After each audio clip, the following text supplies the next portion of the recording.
Welcome back, and in this video we're going to take a look at making a simple zombie shooter game. So just going to close some of these bits that we don't need, get rid of all of this rubbish. Let's just get rid of some stuff.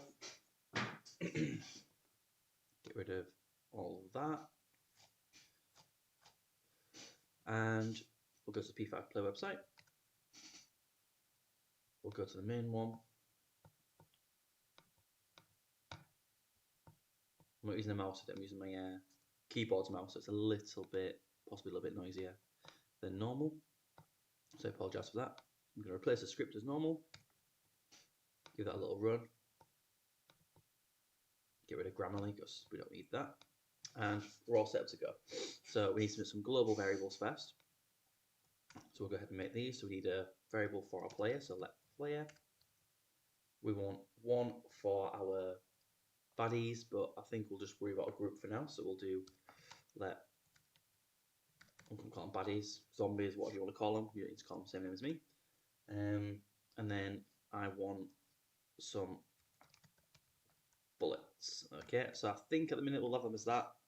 I might change my mind how I'm going to do it as we get along. So then I'm just going to do player equals a new sprite. Let's just make the window width a little bit smaller. Let's do 300 by 300, just because it's a bit smaller. And then let's just take that out of there, add a clear, and put the background back in. Let's just indent that so it's a bit neater. And then we can see how big our screen is and things. I'm just doing it black so I can see it all. So I can see that's my screen there. Just got my sprite up. So then I want it to just be, to be fair, where it is absolutely fine. I'm going to do player.w equals 20, player.h equals 20, like that. And then I don't want a collider, so player.collider equals none for now. And there's one thing I am going to do, is I'm going to add this player.rotation lock equals true. Okay, this is because later on I don't want the guy to rotate unnecessarily. I'm just going to keep him sort of still, but we can worry about that later on. It's not massively important, so we give that a run, see if that works. Then, so we've got our guy. So let's, first things first, let's just get some movement working. So add a nice comment in there. So player movement.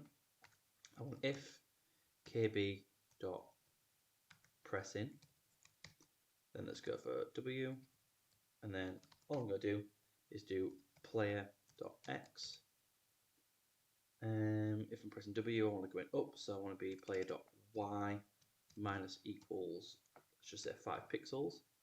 Then I'm just going to copy that. Now this should probably be an else if, really, so I'll add that in a minute. So copy and paste them in there. Else, shall I zoom in a little bit? We'll have else if, let's have W, A, S, and D. If I'm pressing D, I want my X needs to plus equals 5. If I'm pressing S, my Y wants to plus equals 5. And then my X wants to minus equals 5. I'm pressing A. So I can check that works. I have a little bit of an error there, so let's take a look. Else it's not defined because I missed a space off, so let's just sort that out. And now I should be able to move around my map now. Okay, so that's my movement done. So that's all finished, looking good, it's all working. Okay, so now what I want to do is I want to make some bullets if I press space. So I'm going to say if mouse dot presses, like that, nice and easy. And then what I'm going to do is I had this bullets thing up here, so I'm going to make a group for that. So I'm going to say bullets equals new group. I'm going to add some features to that. So I'm going to add the features now. I might just do bullets.speed equals 3 or something for now. And if I press a mouse, what I want to do is I want to make a new sprite. So I'm going to say new bullets dot sprite, like that, nice and easy. And I'm going to say, in fact, let's make it as a little local variable there. So I'll just do let b equals new bullets, b dot direction equals b dot angle to, and then my mouse. Okay, so that should make a new thing, and then should fire that off when I press space. So let's see if that works.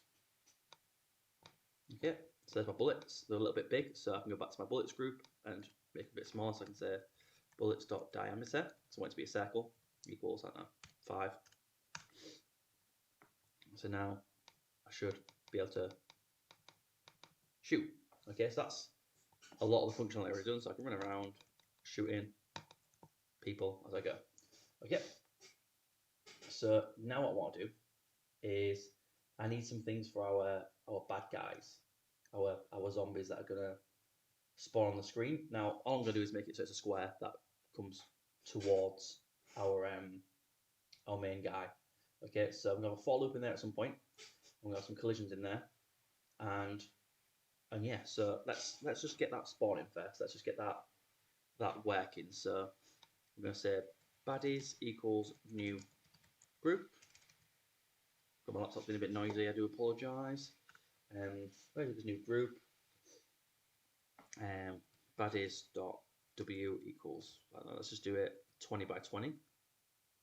Let's spell my baddies correctly. Baddies.h equals 20, so not too massive. And then that's all we really need. I think at the minute most of that's already set up. The colliders are automatically goes dynamic, so I don't need to set those necessarily. So I need a function that spawns these guys. So I'm going to say function spawn, change the name if you want to, and then what we're going to do is we're going to have it so it spawns them on like a timer. So I'm going to go to the top. I'm going to make a variable called seconds. So it's going to spawn every second or so. Let's just say, I'll just say 10 for now. Like that. Function spawn, so I'm going to say if seconds is equal to 60, so we're sort of going to be essentially incrementing this seconds counter to see if it's 6 seconds in a minute kind of thing. So I'll convert it to seconds, and then I'm going to count the frames. It's the same thing, and that should every second now. It should, as far as I'm aware, it should spawn things every second or so, which is useful. Now, next part's probably a little bit weird. So what I'm going to do is to spawn, I want it to come from different directions. So a really easy way of doing that is just doing floor like that. So that's going to round down, random between 1 and 5, and if that is equal to 1, then we're going to spawn from one location. So what I'll say is new baddies.sprite, and then I'm going to spawn that in a random location between, I'm just going to say minus 500 so it comes off the screen, and 0 for its x, and then the same again, random minus 500, 0, so I just spawn sort of randomly, and then I can just copy that in now and do the same for, if it gets me a 1, gets me a 2, or gets me a 3. So then my second one, I'm going to do width plus 500, so it's going to come over here somewhere. Width plus 500, and then 0 again, and then I'll do height plus 500, so it's going to go from down here like that, and make a new bad guy there, and then if it's 3, then we'll do the width plus 500 again, 0, and then I don't think I want height plus 500 is exactly the same, so we'll want I think -500 there, I think that'll be absolutely fine. I can always change it later on. Basically, this first one is going to spawn on the X. It's going to do a random thing over here where the text is, and then up here. So it's going to be around this section in the top corner. This one is going to do the same again, but it's going to do the same in this bottom corner.